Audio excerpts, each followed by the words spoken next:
And we're back. This is Steven from Rugged Routes, and today we're going to talk about reverse cameras or backup cameras to basically get that video feed on the HDS series Lowrance unit. So, compatibility wise, this goes back to like HDS Gen 3, I believe, might be on Gen 2 as well on the larger screens.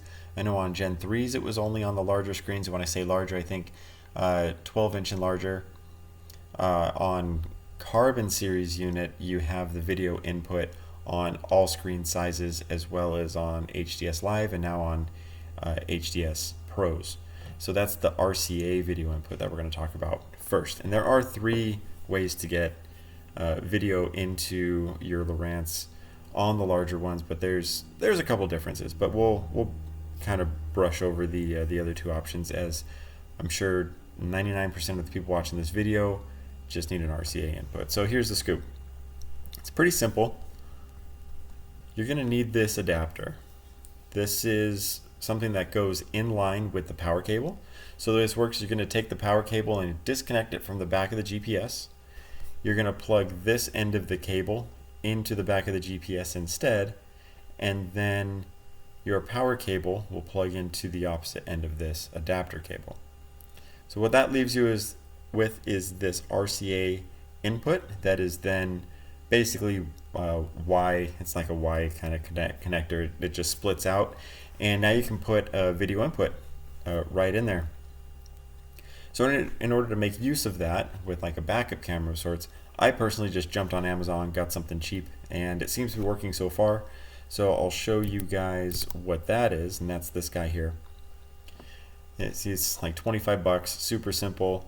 Drill a hole in the back of the car, ran the wires forward, RCA input into the input adapter cable, and then it does require 12 volts, so I wired it up to 12 volts, and you're good to go. I will put a link to both the adapter cable and the camera that I'm using in the video description below, so that way you guys can check that out if this is something you want to do. So all you need to do is push the Pages button, and that brings you to this home screen, and then you can then simply select video. And here we see the video that is streaming in from that backup camera with a beautiful picture of my garage door. So that's about it. Right? It's really that simple.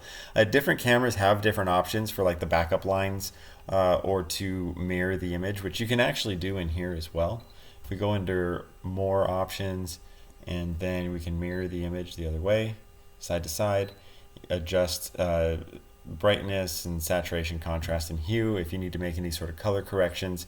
But then the camera itself also has a wire that will enable or disable the backup lines. So if you don't want those lines there, you can snip this little wire, and it tells the camera like, hey, don't display these colored lines for backing up, or telling me, you know, I'm going to hit something or whatever. So it'll just be a regular video input signal. So that's the RCA, what's called the RCA video input option. Pretty dang simple. Now, there are two other ways to get video into the Lowrance. I'm just going to touch on them briefly because you're probably not going to want to use these options, but for those of you out there that are more tech savvy, you're probably familiar with like security cameras and that sort of thing that use a technology called RTSP, or real-time streaming protocol.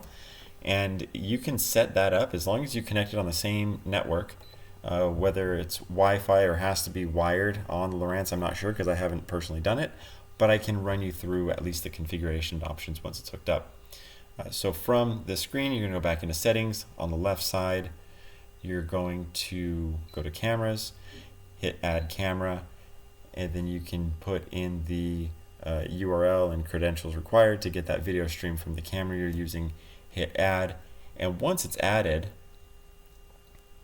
then you can go back to video, and that video source would show up in here. So that's the IP camera option. The last option on the larger GPSs, 12-inch and 16-inch even, there's actually just an HDMI input right on the back of the GPS. So you can do all sorts of stuff with that. Any video input that or video output device that has HDMI, you can feed that straight into here and use that as you like. So there you have it, 3 different ways to get video input into the Lowrance, and really the easiest way, I recommend just using the RCA input and a simple camera if you're just trying to do backup camera. So that's it for now. Thanks for watching, and we will catch you on the next one.